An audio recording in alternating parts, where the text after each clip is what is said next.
classmate. Ang sabi ng bata, hindi makapagsinungaling anak ko, ay, baka bukas pa po. Napakamot, sablay. Putang ina mo, makagago. Eto ha, pinapangalanan na kita. Makagago, puking ina mo. Yun. Puking ina mo, makagago. Ayan. Murahin mo na. Puking ang inang yan. Nakukyutan lang ako sa kanya, boss eh. Putang ina po pa.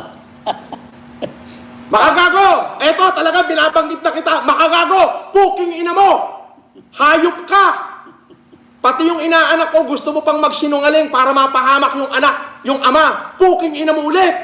Walang hiya ka talaga, putang ina mong Indiano kang panghimbaho. Okay na. Ngayon ka magpakita sa akin, puking ina mo. Pag hindi ko binasag-basag yung mukha mo, putang ina mo. Ngayon ka magpunta rito, ngayon ka magtabang-tabangan. Putang ina mo. Magtabang-tabangan ka ngayon.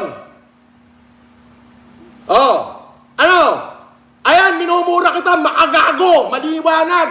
Makagago, putang ina mo! Minumura kita.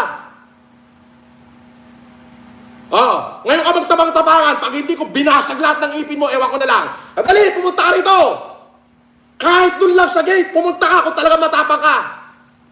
Pag hindi ko binasag lahat ng ipin mo, sabihin mo, sinungaling ako. Susuko na ako sa'yo pag hindi ko nilugas ang ipin mo. Puking ina mo.